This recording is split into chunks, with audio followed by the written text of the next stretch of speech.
తెలిసిందే. వామ్మో సరే గేట్లు మూసేయండి రోయ్. ఏయ్ ఎందుకు గాడిదలు వస్తాయనా? అబ్బెబే కాదు, చుట్టుపక్కల ఉండే జనం అంతా రాళ్ళు రప్పలు పట్టుకొస్తారేమోనని.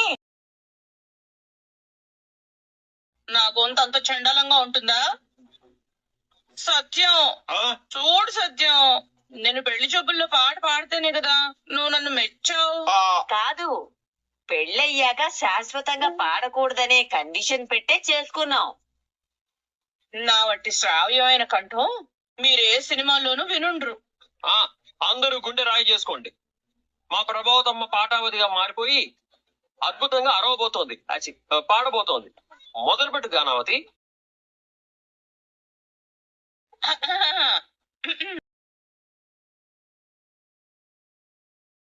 పాడమని నన్నడగవలెనా, పరవశించి పాడనా, నేనే పరవశించి పాడనా.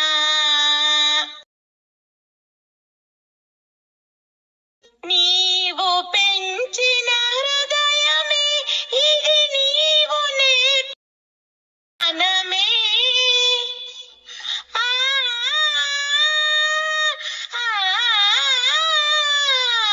నీవు పెంచిన హృదయమే ఇది, నీవు నేర్పిన గానమే. నీకు గాక ఎవరి కొరకు, నీవు వింటే చాలు నాకు.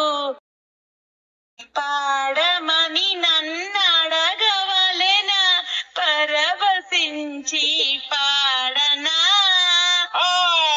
Super super super, once more once more.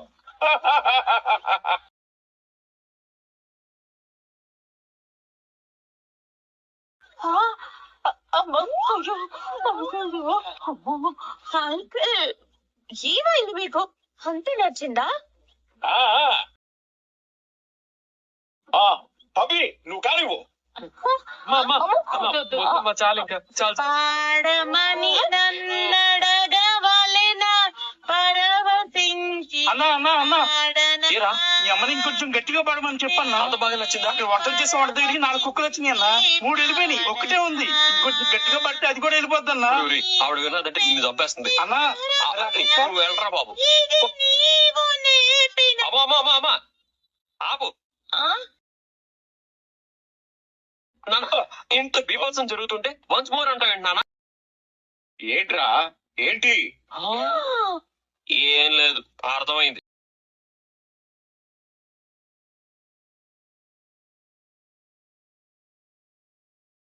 మీకున్నంత Telugu మాకు లేక విని బలైపోయాం. శృతి, నువ్వు పాడు. డబ్బింగ్ చెప్పేటప్పుడు అప్పుడప్పుడు పాడుతూ ఉంటావుగా. నా వాయిస్ పోయింది మమ్మీ. నువ్వు పాడు రోహిణి. పాడమ్మా. పాడు పార్లరమ్మా, పాడు పార్లరమ్మా. నువ్వు పాడు అని అడిగినట్టు లేదు, పాడు పార్లరమ్మా తిట్టినట్టుంది.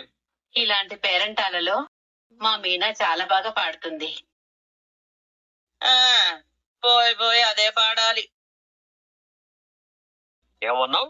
మీనా గురించి ఏమన్నావు? ఇంతసేపు నీ పాట విన్నందుకు మాకెంత శిక్ష పడిందో తెలుసా? కామాక్షత చెవుల్లో నుంచి రక్తాలు వచ్చాయి తెలుసా? ఈ పిల్లలందరూ జడుచుకొని జ్వరం తెచ్చుకున్నారు తెలుసా? ఏమే అవునా? అవును, 104.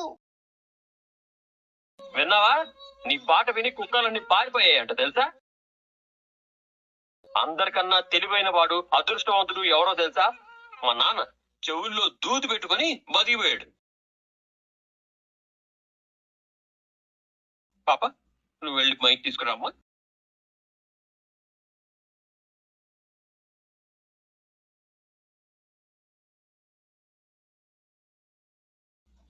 ఇవ్వు.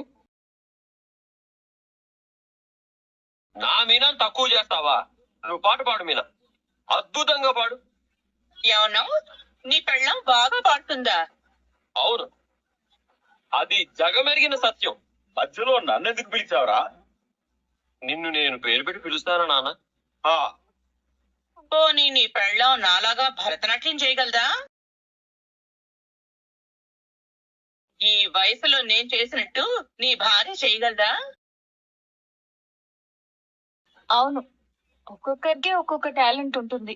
అత్తయ్యతో నాట్యంలో పోటీ పడే వాళ్ళు ఇక్కడ ఎవ్వరూ లేరు. మా మీనా పాటతో పోటీ పడే వాళ్ళు కూడా ఇక్కడ ఎవరు లేరు.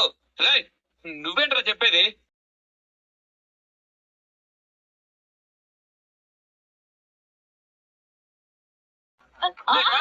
పోటీ పడలేరు. ఆగండి. ఒక్కొక్కరిలో ఒక్కొక్క కళ ఉంటుంది కాబట్టి లేని కళని ఎత్తి చూపకుండా ఉన్న కళని అభినందించాలి. నా కోడలు అద్భుతంగా భరతనాట్యం చేస్తుంది. తన కోడలు మీనా అద్భుతంగా పాట పాడుతుంది. కాబట్టి ఇప్పుడు మా కోడలు ప్రభావతి పాట పాడుతుంది. మా మీనా పాట పాడుతుంది. పాడమ్మా.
బావా బావా బంతి పువ్వా పండక్కొచ్చి నా కారెక్కవ్వా. తిరు బావా, దీన్ని మీనా స్పెషల్ గా చేసింది. నీ ఓవరాక్షన్ ఏంటి? ఈ పూజలే నాకు నచ్చవు, మళ్ళీ ఈ ప్రసాదాలేంటి? పూజలు నచ్చవా? మరింతసేపు గమ్ముతో అతికించినట్టు ఎలా కూర్చున్నావు బావా? ఇది సంతానం కోసం చేసిన సంతాన పాశుపత హోమం కదా బాబు. ప్రసాదం తప్పకుండా తినాలి. తప్పకుండా తినాలంట బావా. తిను.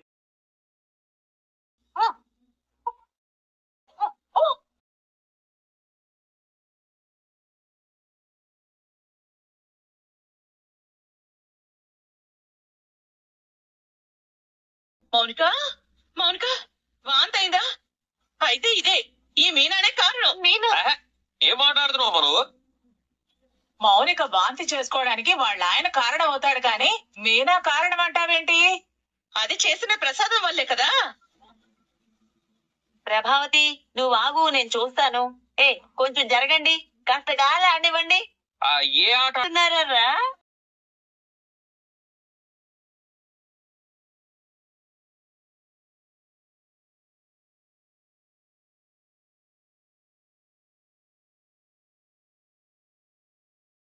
తనకి ఇంకా పిల్లలు పుట్టడం లేదనే నెపంతో ఈ ఇంట్లో నుంచి గెంటేసి ఆ తర్వాత నేను అనుకున్న సంబంధం నీకు తెచ్చి చేస్తా. మౌనిక ఆపటు. మౌనిక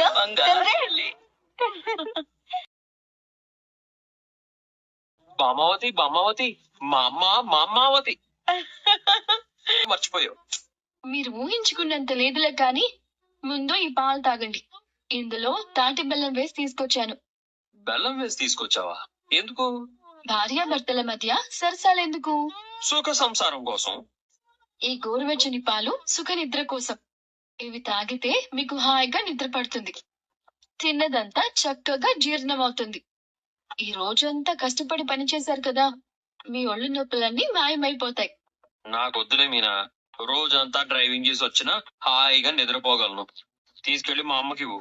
అసలే పాడమని నన్నడగవలెనా పరవశించి పాడనా అంటూ ప్రభారాగం అనే కొత్త రాగంతో అందరికి చెవిపోటు గుండెపోటు ఒకేసారి వచ్చేలా చేసింది. వెళ్ళు వెళ్ళు వెళ్ళి ఇచ్చిరాపో. యాండి, ఈ టైంలో నేను వెళ్లి అత్తయ్యకి పాలిస్తే వీటిని నా మొహం మీద కల్లాపి చల్లినట్టు చల్లి మొహమాటం లేకుండా మొహం మీద తిట్టి పంపిస్తారు. ఎందుకు తిడుతుంది అంట.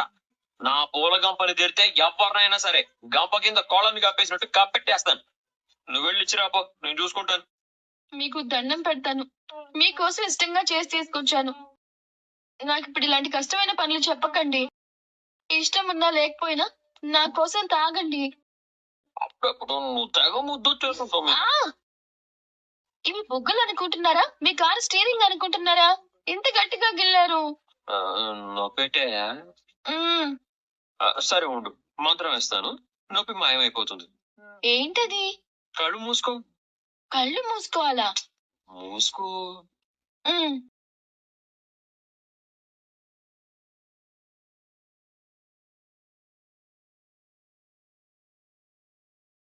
మంత్రం అన్నారు, ముద్దు పెట్టారే. దీన్నే ముద్దు మంత్రం అంటారు. ఓహో, నాకు తెలియదులేండి. ఏదేమైనా ఈ రోజు షీలా డార్లింగ్ అనుకున్నట్టు యాగం, నువ్వు అనుకున్నట్టు బొమ్మల కొలువు రెండు చాలా బాగా జరిగాయి. మన ఇంట్లో చాలా రోజుల తర్వాత మంచి పండగ వాతావరణం చూశాను. చక్కగా నాట్యావతి డాన్స్ స్కూల్ పిల్లలు, కామాక్షత ఫ్రెండ్స్, మీ అమ్మ సుమతి, ఆ డబ్బుడం వాళ్ళ అమ్మ మౌనిక, ఆ ముద్దపప్పు గారు అందరూ వచ్చి ఈ పండుగని సూపర్ హిట్ సినిమా చేశారు. నువ్వు అనుకున్నట్టే జరిగిందా మీనా? సంతోషంగా ఉన్నావా? బొమ్మల కొలువు బాగా జరిగిందనే దానికంటే మౌనిక నెల తప్పింది అన్న మాటే నాకెక్కువ సంతోషాన్ని ఇచ్చిందండి. వాళ్ళిద్దరి మధ్య సఖ్యత గురించి పక్కన పెడితే దేవుడు మౌనికను దీవించాడు చూసారా? తనెంత అదృష్టం చేసుకుంది. నిజమే మీనా. ఇదిగో తను నీ చేతులతోనే చిన్నప్పుడు ఎత్తుకున్నాను. మౌనిక నాకు ఇప్పటికీ ఇంకా పసిపాపలాగే కనిపిస్తుంది. తనకి ఇంకో బాబు పుట్టబోతున్నాడు. కాలం చాలా వేగంగా పరిగెడుతుంది. ఆ, బాబు ఎందుకండి? పాప పుడితే మాత్రం తప్పేంటట? ఇందాక మౌనికని సాగనంపేటప్పుడు చెప్పాను కదా, నీకు కొడుకు పుడితే నేను కూతుర్ని కంటాను, వాడికిచ్చి పెళ్లి చేస్తానని. అది జరుగుతుందో లేదో తెలియదు గాని ఆ ఊహ ఎంత బాగుందో తెలుసా? మనుషులం కదా, ఆశపడుతూ ఉంటాం. చిన్నప్పుడు మౌనికని ఆడించే అవకాశం నాకు దొరకలేదు, కానీ తన కొడుకుని మాత్రం నేను అస్సలు వదిలిపెట్టను. మీకు ట్రిప్పులకి వెళ్ళడానికే టైం ఉండదు, మళ్ళీ తనతో ఆడుకునేంత టైం ఉంటుందా? ఏం పర్లేదు, నా పక్కన ఒక బుల్లి సీట్ తయారు చేయించి నా అల్లుడిని కూర్చోబెట్టుకుని తిరుగుతాను. ఓహో, అంటే తనకి కూడా డ్రైవింగ్ నేర్పించేసి ఇంకో క్యాబ్ కొనిస్తారా? వాడు కారు కాదు, విమానం నడుపుతాడు. ఇదంతా జరగడానికి కారణం నేనే కదా. నాకు గిఫ్ట్ ఏం లేదా? ఎందుకు లేదు, డైమండ్ ఇస్తాను మీనా. అబ్బో, డైమండా? అది చాలా ఖరీదనుకుంటా కదా. డైమండ్ అంటే డైమండ్ కాదు, వజ్రం లాంటి కూతురుని ఇస్తానంటున్నాను. కూతుర్నా? నేను మిడిల్ క్లాస్ వాడిని మీనా, అంతకంటే ఇంకేం ఇవ్వగలను? చాలండి. యాండి, ఇక్కడి నుంచైనా ఆ సంజుతో మంచిగా ఉండండి. వీలైనప్పుడల్లా మనం అక్కడికి వెళ్దాం. మౌనిక యోగక్షేమాలు తెలుసుకుంటూ ఉందాం. అలాగే చేద్దాంలే గాని, నువ్వేంటి దొంగ, నీలో ఇంత మ్యాటర్ ఉందని నాకు ఎప్పుడూ చెప్పలేదు. మ్యాటరా? అవును మీనా, నువ్వు పాట మీటర్ లో భలే పాడావు. నువ్వు పాడుతుంటే నేను ఆశ్చర్యపోయాను తెలుసా. నీకు పూల వ్యాపారం వద్దంటే చెప్పు, మంచి సంగీత విద్వాంసుని పట్టుకుని నీకు సంగీతం నేర్పిస్తాను. ఆ తర్వాత నువ్వు రాజా సినిమాలో సౌందర్యలాగా పల్లవించు తొలి రాగమే సూర్యోదయం అని పాడుతూ ఉంటే, మా అమ్మ నీతో ఫోటో దిగడానికి ఎగబడుతూ ఉంటే, నీ అభిమానులంతా మన ఇంటి ముందు నీ కోసం ఎదురు చూస్తూ ఉంటే, అబ్బబ్బబ్బబ్బబ్బ, ఆ ఊహ ఎంత బాగుందో, అదిరిపోయింది. నాకన్ని ఆశలు లేవులేండి. అత్తయ్య గారు పాటలు వినలేక. అమ్మమ్మమ్మ, వద్దు వద్దు, వద్దు. ఇప్పుడు ఆ గానావతి గానం గురించి చెప్పకు, ప్రాణం పోయినంత పనైంది. అత్తయ్య పాట పాడతానని మైక్ తీసుకుంటే ఎంత బాగా పాడతారో అనుకున్నాను. పాపం అందరూ బొమ్మల కొలంలో ఉందామా, నిపుల కొలంలో ఉందామా అన్నట్టు అయిపోయారు. అవును మరి, నా చెవుల్లో ఇంకా ప్రభారాగం ధ్వనిస్తూనే ఉంది. అత్తయ్య గారు అలా పాడారు కాబట్టి నేను బాగా పాడాను అనే విషయం నాకు అర్థమైంది. అదే నిజమే. అదిగో గానావతి నీ వెనకే ఉంది, ఆ మొక్క ఆమెతోనే చెప్పు. అయ్యో అత్తయ్య, నేనేదో ఊరికే అన్నాను.